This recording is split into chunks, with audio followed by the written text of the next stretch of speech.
welcome to the podcast. We're joined this week by the big fella Brasher. How you going, mate? I'm well. Good evening. How are you? How was your week? Blackie has chosen to join us this evening as well. How are you, sir? I'm very well. And Fui is off sitting in the corner, but participating nonetheless. Been hitting the porcelain early and often. Oh, okay. Too much information. Remind myself never to ask that on the podcast.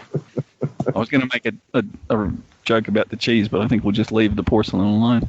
This week, because we covered the draft last week, this week we thought we'd spend the main podcast talking about a couple of free agents that I guess have been subject to a fair bit of discussion and speculation. Two from the defensive side and two from the offensive side. And the first person I thought we'd mention is Ziggy Ansah. What do you think his future is, Blackie, in terms of, you know, he's clearly still, he's not like hanging on to his career by the skin of his teeth. He's still clearly a productive player, but he seems to be holding out for Khalil Mack money. Is that the sort of thing where he's eventually going to have to compromise and maybe take a short-term deal on a prove it? And if he does, who do you think is going to be interested? Which teams? I would suspect that he isn't getting Khalil Mack money, and that might be a hot take. I strongly suspect he is asking above market, and that's why he's not signed. I would think that he's probably going to get the most interest when a highly productive starter goes down, and a team that's probably contending needs to replace that production is probably when you get teams knocking on his door. But I do strongly suspect that it is going to be 1 or 2 years an absolute maximum. And he'll probably want that as well. If he gets the opportunity to start because of an injury and then shows that he's still got it. I think he's over 30 years of age now, though, so he's getting on a little bit. But, you know, if he can prove it, he's probably got one more contract left in him. But yes, I would say it would be predicated on a productive starter going down first. It isn't like he's done 2 ACLs while he is 31. He's been relatively healthy in terms of major injuries. Brash, which teams do you think he best suits in terms of scheme and fit? You got to correct me if I'm wrong. Wasn't he? He was put on franchise tag by the Lions only 2 years ago, yeah? Yes. Yeah, he was very, very highly rated. He had an excellent season 2 years ago. All right. So 2 years ago, he was on the franchise tag, and, you know, pass rushes, like, you know, I think I seem to remember that there were a couple of, I think the guy out of Dallas as well was franchised as well or signed, and I think that they were saying 2017 was going to be a year. They had a whole bunch of pass rush specialists who were going to hit free agency, and I think even before free agency opened, they were either re-signed or franchised. They franchised him for a year, and then he walked the following year, or was it last? Or he did one more year. He only played the 1 year with Seattle so far. Yeah. Yeah. That's right. He was on a 1 year. Right. He's kind of on a 1 year deal, and he was injured halfway through the year, and then I remember Pete Carroll not being that excited about the fact that, you know, and Pete Carroll can be a bit sneaky in that maybe he was talking down his expectations on re-signing, given they had the other guy Clowney that they had to sign as well. I think anyone anemic on the pass rush side, and I think of teams like the Giants would probably be a good fit for him right now. That, you know, they will overpay. You've got this uncertainty right now. If there's ever a time not to be a free agent, it's now. If you're high rated, because nobody knows what cap space anyone's going to have next year with everything being attached to league revenue. I think he's going to have to lower his eyes as far as his expectation. He probably wants the multi-year deal to try and hedge what happens next year when they, you know, he doesn't want to be a free agent next year if they actually reverse the trend on the cap going backwards. He's going to have to go somewhere where where any team that doesn't have a pass rush and has a bit of cap space. So someone like the Giants, I think, would probably be a good fit for him. What do you reckon, Fui? Can you see the pack taking him on? No, it doesn't fit what we want to do, I don't think. Lose all the games and get the number 1 pick. He doesn't play wide receiver, so he's got that going for him. Well, look, a pass rusher is not a position of need, so look, we probably will sign him. Yeah. What we do. But seriously though, he's I think he got his 1 year prove it deal last year and probably didn't prove it. No, basically didn't meet any expectations. I think Blackie is right. There's probably going to have to wait for someone to go down. I mean, there's probably still some juice left in there. Yeah, he didn't really perform all that well last year. I think, bar one game where he had a disruptive game, but he was even. I think it was. He did lose his starting spot for a game or two, I think, and only got back in because Clowney got injured. So, yeah, it wasn't a great year for him. As has also been said, the time at the moment, you're not going to get a long-term contract. You're not going to get a big money contract. So just go whoever's going to take you at this point, I think, for him. I think for a guy like Ansah, who came into the league extremely raw, and probably the thing he had going for him the most was his athleticism. Hitting 30, 31 can often be a death knell for them. And I suspect that's probably, the Lions probably drafted him thinking he's got all the athletic attributes. We can coach him up on how to pass rush technically. And I don't think that's probably happened as well as they were hoping. I think that's probably playing into it. His athleticism has dropped off a little bit, and he's not the most sound from a technical standpoint, and that's probably why people aren't knocking on his door as much as he probably expected. Even at Detroit, he had big games. I don't think he was all that consistent across the season. He was definitely able to get 3 or 4 sacks in individual games, but yeah, like I said, consistency across the season was not his strong point, I don't think. That's where technique would probably come in and help him. Next cab off the rank is an offensive player, and unlike Ziggy, who I think has kind of flown a little bit behind the radar and probably hasn't had much commentary either in the media or on that great fountain of wisdom called the Big Footy NFL board, this guy does get a fair bit of coverage, and I won't go to Brasher first because I know Brash is a massively big fan. Blackie, Cam Newton, how much is he going to get, and where's he going to wind up? Well, I think this is probably another scenario where he's probably making the decision to wait for an injury to give himself a bit of leverage. But I think ultimately he'll get something that's in the realm of, say, a 2-year, 30 mil deal. I think the league's in a strange point at the moment where there's quite a bit of quarterback talent floating around. You know, you've got guys like Dalton signing 1-year contracts to be a backup. Foles and Trubisky aren't exactly great, but they're competing for a spot. I actually think the league's in a pretty good position, probably better than it has been for a long time. You know, guys like Winston choosing to be a backup. I think for someone like Cam, it would be a situation where if, say, Roethlisberger got injured, I don't think they'd roll the dice again with an unproven quarterback. They'd probably trot someone like Cam out, and I think that's what's going to happen. But I think by virtue of there being quite a few quarterback options around, I think that's why Cam's not currently signed. Just need to check the audio levels on that. Did you just say the words Dalton and talent in the same sentence? Well, to be a backup, I think he's more than qualified. Oh yeah, okay. Clipboard holding, no worries. Philly, do you agree? Is he gonna kind of just sit there and wait and sign a 1-season or even a half-season deal for some team that's desperate? Yeah, probably. I mean, if you go through all the depth charts, and there's not really an obvious starting spot for him apart from, say, possibly New England. Look, his absolute best is too good to not have on a roster somewhere at some point soon. But will you get his absolute best? Who knows? He might be done. Who knows? I think it could go either way. I also think the fact that players couldn't travel meant that teams probably couldn't test his body out to determine whether he actually is healthy enough to play. That's probably played into it to some degree. You reckon they wanted to test his body? Okay. 100%. I think a few of the guys on the Big Footy board would like to do the same. Segues neatly into Brasher. What do you think? And would there be tests involved? So which Cam Newton are you referring to? The one with who literally could not even roll his arm over when he was last playing for Carolina, like throwing those rainbows on crossing patterns. There was more air. He wasn't exactly lighting it up his last handful of starts at Carolina. Now, we all know he was injured, or it came out how badly injured he was. He carried an injury that was bad enough that disrupted an entire off-season for him.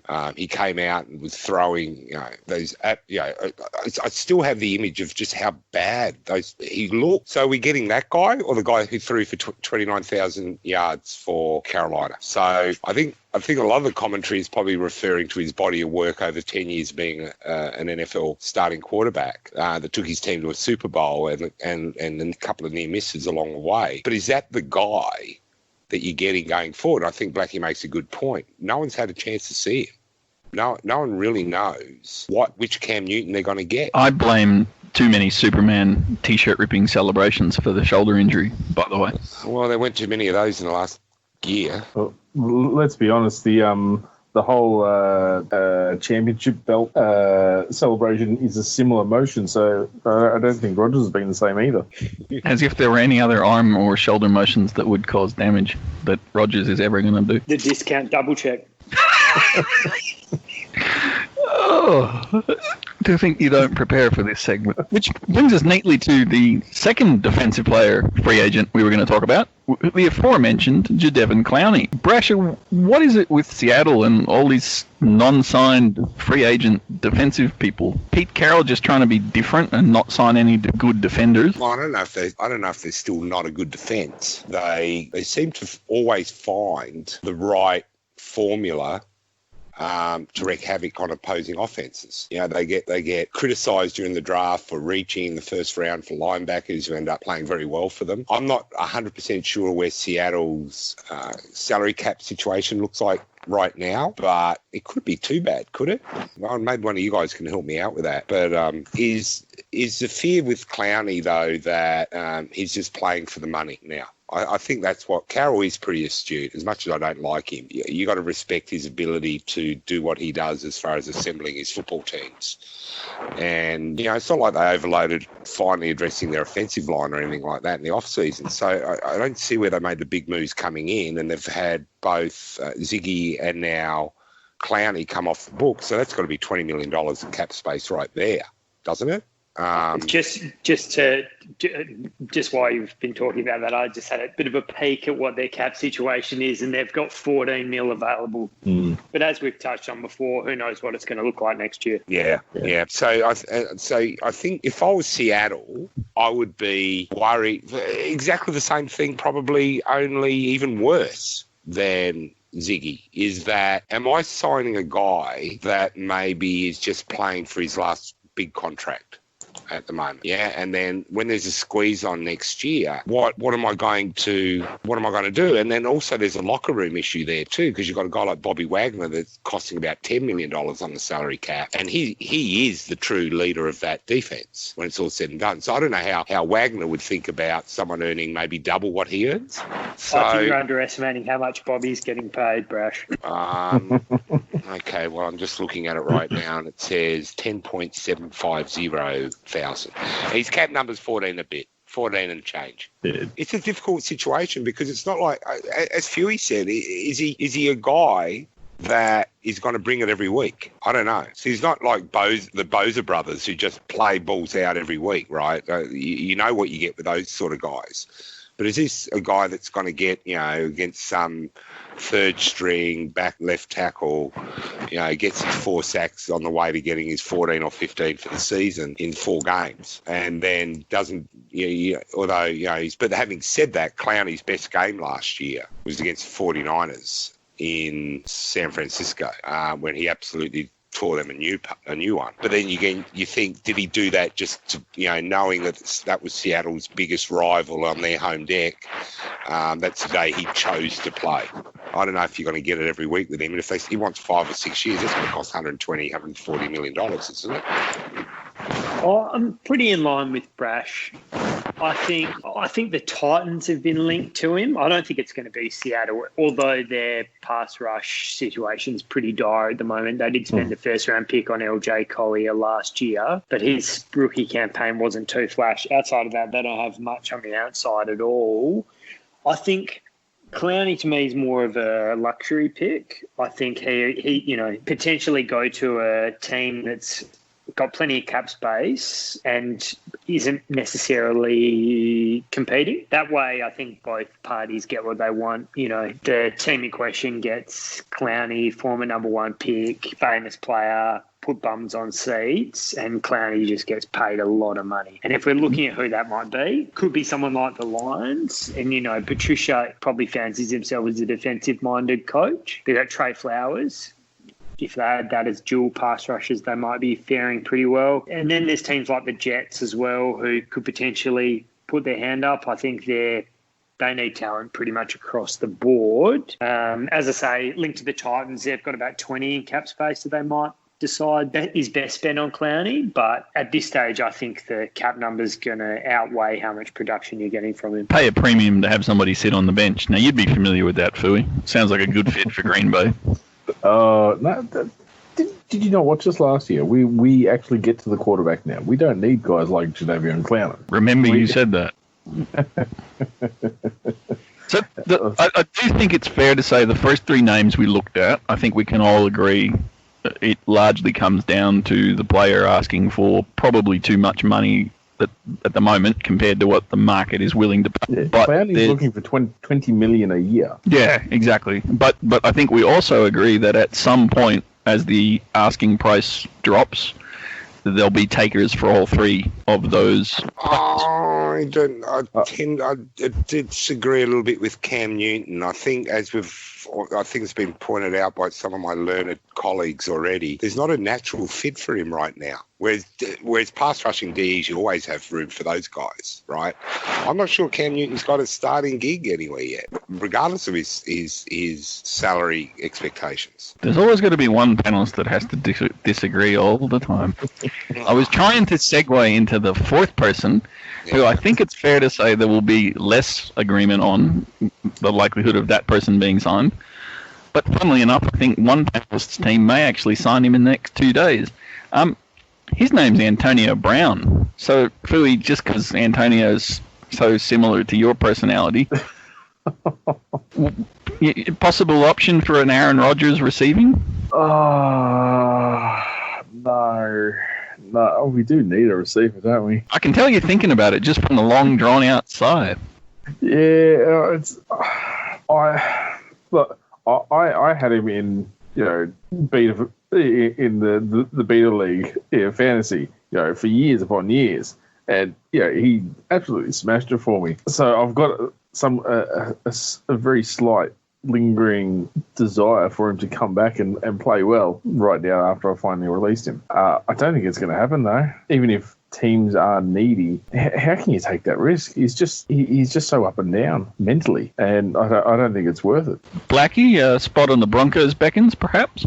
I think we're at critical mass for pass catchers, but I think all you need to hear is Green Bay probably the most needy wide receiver team going around, and even their most diehard of fans aren't willing to sign him. Recently Ravens and Seahawks have been rumoured. I can't see Seahawks or Ravens. I think they're too well run to give him a chance, and I think both of them have reasonable wide receiver stables. There's another name. There's another team on the hunt, according to Google News NFL section within the last 24 hours. But we'll keep that a mystery for one more panelist. What else, Blackie? I mean, do you think it's just because of the off-field issues, or is he also like Cam Newton in serious on-field decline? No, I think he's got plenty left in the tank. He'll be good for a few more years. I just think most teams don't trust him. And I don't even think it's a scenario where they are concerned, they'll get a few games out of him and then he'll get suspended or do something stupid. I think they would prefer the continuity of having someone play 16 games and then carry that into playoffs or next year. I think your first thought might be, why wouldn't you take a risk on him? But, you potentially disrupt the team pretty significantly if he does blow himself up, and it's a distraction for the whole team. So I can completely get why they don't want to do it. So that leaves us with Brasher, and of course, unfortunately, Deebo Samuel's just had a significant injury and is out for 16 weeks. And so Twitter's all abuzz in the last 2 hours with the Antonio Brown to the 49ers because, of course, he wouldn't be a distraction because that's such a well-run team owned by Mr. York, the stable of stability. What do you reckon, Brash? An option for you guys? And will he sign anywhere? I think they put 2 and 2 together and got 5. I think the minute Deebo Samuels broke his ankle, they were all over the. I think most of the tweets, and I've seen none of them have come from anybody resembling anyone in the know other than fans hypothesising about. I think Fooey actually tweeted about it, so. Yeah, like I said, nobody of much credibility at all. Didn't we try and get him 2 years ago when he went to the Raiders? I think there was rumours about then about him, when they were talking about him coming to the Bay Area. It was supposed to be to us. The problem I have is everything what Blackie's already said, in that wide receiver room for the 49ers is made up of first and second year players. He is definitely not a Sanders as far as a guy that will take the team, all those young rookies and first and second year players under his wing and show them how to be a professional footballer.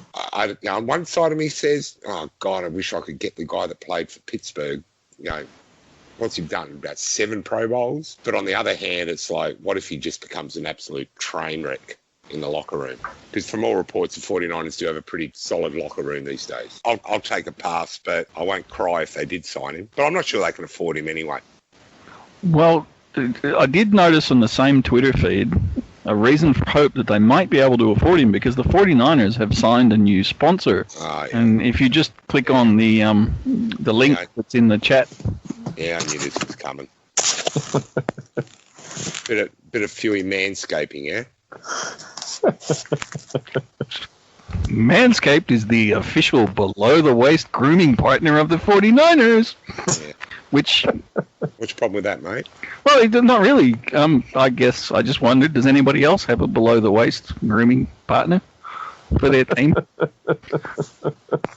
and going back to the COVID protocols, do they have to wash the razor, or do they get their own separate razors? There's no team. Obviously, with no buffet, you can't have a buffet for grooming, obviously. And does this mean that we're going to have, as we get further on in the preseason, we're going to have the grooming partner sponsor the roster cuts?